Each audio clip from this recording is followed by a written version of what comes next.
Education सदगुरु के daily GK quiz programme में एक बार फिर आप सभी का बहुत बहुत स्वागत है। Daily quiz, mock test, current affairs, question and answer के लिए आप हमारी वेबसाइट www.educationsadguru.com पर भी विजिट कर सकते हैं। तो चलिए दोस्तों, आज के सेशन की शुरुआत कल के अभ्यास प्रश्न से करेंगे। कल हमने आपसे अभ्यास प्रश्न में पूछा था कि हाल ही में भारत सरकार ने खगोल विज्ञान के क्षेत्र में सहयोग के लिए किस देश के साथ समझौता किया है। Option A America, B Spain, C Norway या फिर डी फिनलैंड। इस प्रश्न का सही आंसर है ऑप्शन बी यानी स्पेन। हाल ही में केंद्रीय मंत्रिमंडल ने खगोल विज्ञान के क्षेत्र में वैज्ञानिक और तकनीकी सहयोग विकसित करने के लिए स्पेन के साथ एक समझौते ज्ञापन को अपनी मंजूरी दी है। यह समझौता ज्ञापन नए वैज्ञानिक परिणामों, नई प्रौद्योगिकियों, क्षमता निर्माण और संयुक्त वैज्ञानिक परियोजनाओं के विकास में मदद करेगा। चलिए आज के सेशन का अपना पहला प्रश्न देख लेते हैं कि युद्ध और सशस्त्र संघर्ष में पर्यावरण के शोषण को रोकने के लिए अंतर्राष्ट्रीय दिवस कब मनाया जाता है। ऑप्शन ए 3 नवंबर, बी 4 नवंबर, सी 5 नवंबर या फिर डी 6 नवंबर। इस प्रश्न का सही आंसर है ऑप्शन डी यानी 6 नवंबर। युद्ध और सशस्त्र संघर्ष में पर्यावरण के शोषण को रोकने के लिए प्रत्येक वर्ष 6 नवंबर को अंतर्राष्ट्रीय दिवस मनाया जाता है। आपको बता दें कि संयुक्त राष्ट्र पर्यावरण सभा ने स्वास्थ्य पारिस्थितिकी प्रणालियों के महत्व को पहचानने और सशस्त्र संघर्ष के जोखिमों को सीमित करने के लिए प्राकृतिक संसाधनों का निरंतर प्रबंधन करने के लिए 27 मई 2016 को एक संकल्प अपनाया था, जिसके तहत इस दिवस को मनाया जाता है। अगला प्रश्न देख लेते हैं कि हाल ही में कौन ओपन इरा के इतिहास में 1000 मैच की जीत दर्ज करने वाले चौथे टेनिस खिलाड़ी बने हैं। Option A Roger Federer, B Rafael Nadal, C Novak जोकोविच या फिर डी डोमिनिक थीम। इस प्रश्न का सही आंसर है ऑप्शन बी यानी राफेल नडाल। हाल ही में राफेल नडाल ओपन इरा के इतिहास में 1000 मैच जीत दर्ज करने वाले चौथे टेनिस खिलाड़ी बन गए हैं। आपको बता दें कि इन्होंने अब तक 20 ग्रैंड स्लैम एकल खिताब जीते हैं और ये टेनिस के अलावा फुटबॉल के खेल में भी गहरी रुचि रखते हैं। अगला प्रश्न भी देख लेते हैं कि हाल ही में कौन राजस्थान के बाद पटाखों पर प्रतिबंध लगाने वाला देश का दूसरा राज्य बन गया है।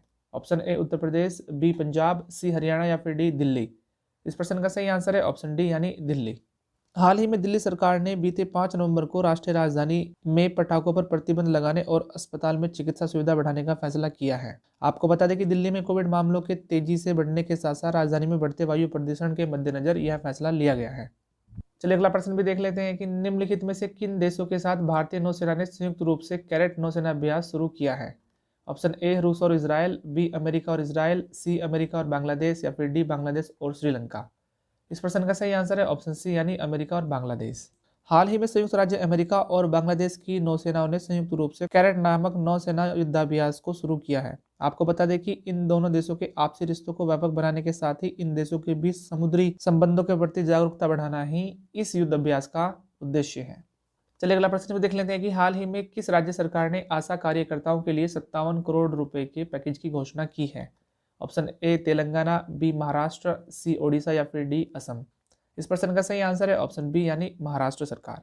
हाल ही में महाराष्ट्र के स्वास्थ्य मंत्री राजेश टोपे ने एक घोषणा की है जिसमें आशा कार्यकर्ताओं के लिए राज्य सरकार द्वारा 57 करोड़ रुपए का आर्थिक पैकेज जारी किया गया है। इस राशि का उपयोग राष्ट्रीय ग्रामीण स्वास्थ्य मिशन के तहत आशा कार्यकर्ताओं को भत्ते में वृद्धि के भुगतान के लिए किया जाएगा। अगला प्रश्न भी देख लेते हैं कि स्पंज आयरन और स्टील क्षेत्र में निवेश के लिए निम्नलिखित में से किस राज्य सरकार ने एक नई औद्योगिक नीति पेश की है। Option A Bihar, B Jharkhand, C Chhattisgarh या फिर डी मध्य प्रदेश। इस प्रश्न का सही आंसर है ऑप्शन सी यानी छत्तीसगढ़। हाल ही में छत्तीसगढ़ की सरकार ने स्पंज आयरन और स्टील क्षेत्र की अल्ट्रा मेगा परियोजनाओं में निवेश करने के लिए एक विशेष प्रोत्साहन पैकेज प्रदान करने के लिए एक नई औद्योगिक नीति पेश की है। इस नीति के अनुसार स्पंज आयरन और स्टील सेक्टर के उद्योगों के लिए क्षेत्रवार सब्सिडी सीमा 60% से बढ़ाकर 150% भी की गई है और इस पहल के तहत अधिकतम 500 करोड़ रुपए का निवेश प्रोत्साहन मान्य होगा। चलिए इसके साथ अगले प्रश्न को भी देख लेते हैं कि निम्नलिखित में से किस बैंक ने चालू वित्त वर्ष की दूसरी तिमाही में अपने लाभ में 52% की वृद्धि दर्ज की है। Option A Bharatiya state bank, B HDFC bank, C PNB bank या फिर डी एक्सिस बैंक। इस प्रश्न का सही आंसर है ऑप्शन ए यानी भारतीय स्टेट बैंक। वर्ष 2020-21 की दूसरी तिमाही के लिए भारतीय स्टेट बैंक का लाभ कर कटौती के बाद 52% बढ़कर 47,474 करोड़ रुपए हो गया है। आपको बता दें कि एसबीआई समूह की कुल आय समीक्षाधीन तिमाही के दौरान बढ़कर 95,373 करोड़ रुपए हो गई है, जो एक साल पहले की समान अवधि में 89,347 करोड़ रुपए थी। चलिए अगला प्रश्न भी देख लेते हैं कि corporation afloat readiness and training संयुक्त नौसैनिक अभ्यास का संबंध निम्नलिखित में से किन दो देशों से है। Option A America Bharat, B Bharat Bangladesh, C Bangladesh America या फिर डी अमेरिका और रूस। इस प्रश्न का सही आंसर है ऑप्शन सी यानी बांग्लादेश और अमेरिका। हाल ही में संयुक्त नौसैनिक अभ्यास cooperation afloat readiness and training Bangladesh 2020 Bangladesh और अमेरिका की नौसेनाओं द्वारा शुरू किया गया है। आपको बता दें कि इस नौसैनिक युद्धाभ्यास को 2 चरणों में बंगाल की खाड़ी में आयोजित किया जाएगा। इसके अलावा आपको बता देते कि इस युद्धाभ्यास का उद्घाटन ऑनलाइन माध्यम से किया गया था और इस समारोह की अध्यक्षता बांग्लादेश नेवी के कमांडर ने की थी।